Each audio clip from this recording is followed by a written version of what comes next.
आपने देखा होगा कि जब भी आप किसी ऑनलाइन शॉपिंग साइट जैसे अमेजॉन, फ्लिपकार्ट या फिर अदर किसी वेबसाइट से शॉपिंग करते हैं या फिर कोई ऑनलाइन फॉर्म भरते हैं या फिर कहीं पे भी आप अपना एड्रेस लिखते हैं, ऐसे में वो आपके नाम और पते के साथ साथ आपका पिन कोड जरूर से पूछता है, क्योंकि किसी चिट्ठी को, मेल को या फिर किसी आपके पार्सल को डिलीवरी करने में काफ़ी ज़्यादा दिक्कत आ रही थी। साथ ही साथ मैनुअल सॉर्टिंग में भी काफ़ी ज़्यादा प्रॉब्लम आती थी, इसलिए पिन कोड सिस्टम को लागू किया गया। इससे बहुत सी समस्याओं और कंफ्यूजन को दूर किया जा सका, जैसे कि एक ही प्रकार के लोकेशन के नाम कई अलग अलग जगह पे होने पर, और साथ साथ देश में कई तरह की अलग अलग लैंग्वेज बोली जाती थी और लोकल लैंग्वेज में उस एड्रेस को कुछ और बोला जाता था। इस तरह के कई कंफ्यूजन को पिन कोड बहुत आसानी से दूर कर दिया। पिन कोड एक प्रकार का 6 अंकों से मिलकर यूनिक नंबर होता है। ज़्यादातर इसका इस्तेमाल इंडियन पोस्ट ऑफिस को ढूंढने के लिए किया जाता है, क्योंकि बिना पिन कोड के किसी जगह की सही और आसानी से पहचान करना बहुत मुश्किल होता है। बहुत सी जगहों के नाम एक जैसे होते हैं, ऐसे में उनके सही ठिकाने के पता लगाने में पिन कोड अहम भूमिका निभाता है।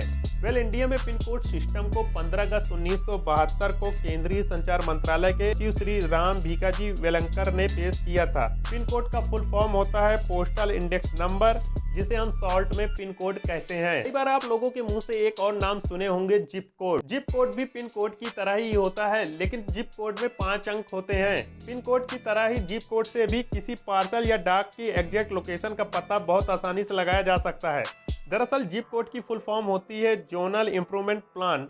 जिप कोड की शुरुआत सबसे पहले यूनाइटेड स्टेट पोस्टल सर्विस ने साल 1963 में की थी।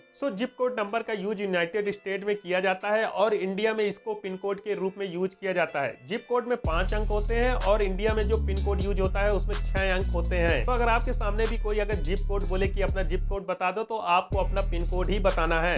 तो अब जान लेते हैं कि पिन कोड हमारे लिए इतना इंपॉर्टेंट क्यों है। पिन कोड का सबसे बड़ा बेनिफिट ये होता है फ्रेंड्स कि हम अगर कोई चीज को जिस भी लोकेशन के पिन कोड में भेजना चाहते हैं, बहुत ही आसानी से वो उस लोकेशन के ही पिन कोड पर पहुंचती है।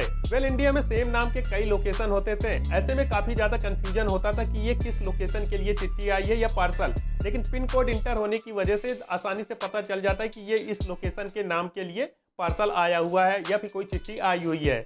इंडिया में अलग अलग लैंग्वेज का इस्तेमाल किया जाता है, ऐसे में कई बार एड्रेस को पढ़ने में काफ़ी ज़्यादा प्रॉब्लम होती थी, लेकिन पिन कोड आने की वजह से आसानी से लोकल पोस्ट ऑफिस तक वो चिट्ठी पहुंच जाती है या वो पार्सल पहुंच जाता है, जिससे एड्रेस को पढ़ने में और या फिर उस लोकेशन में किसी भी पार्सल या चिट्ठी को पहुंचाने में कोई प्रॉब्लम नहीं होती है। साथ ही साथ पोस्टमैन को कोई भी डाक या पार्सल को एग्जैक्ट लोकेशन में पहुंचाने में बहुत ही आसानी हो गई। इस तरह के तमाम फायदे हमको पिन कोड सिस्टम लागू होने के बाद मिलने लगे। अगर पिन कोड फॉर्मेट की बात किया जाए तो पूरे इंडिया में सेम एक जैसा ही पिन कोड फॉर्मेट का इस्तेमाल किया जाता है। जैसे कि मेरी एरिया का पिन कोड 210205 है, जहां पे 6 डिजिट हैं, तो सेम ऐसे ही आपके एरिया का भी पिन कोड 6 डिजिट का ही होगा। ऐसा नहीं होगा कि वहाँ 5 डिजिट का इस्तेमाल हो जाए या फिर 7 डिजिट का इस्तेमाल हो जाए। 6 डिजिट को भी लिखने का एक पैटर्न होता है और हर एक नंबर का कोई ना कोई मतलब होता है, जैसा कि आप स्क्रीन पर देख सकते हैं। तो अब आप जान गए कि पिन कोड 6 डिजिट का होता है और इन सभी 6 डिजिट का अपना कोई ना कोई मतलब होता है।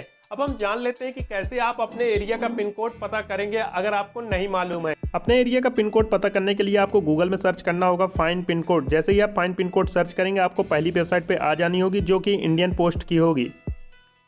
वेबसाइट ओपन होने के बाद यहाँ पर आपसे कुछ जानकारी मांगेगा जिसे आपको फिल करना होगा। जैसे कि स्टेट पूछ रहा है, तो मेरा स्टेट उत्तर प्रदेश है, तो मैं इसको सिलेक्ट कर लेता हूँ। उसके बाद आपको सिटी सिलेक्ट करना होगा, जो भी आपकी सिटी या डिस्ट्रिक्ट है उसको आपको यहाँ पे सिलेक्ट करना होगा। तो मेरा चित्रकूट है, तो मैंने उसको सिलेक्ट कर लिया है।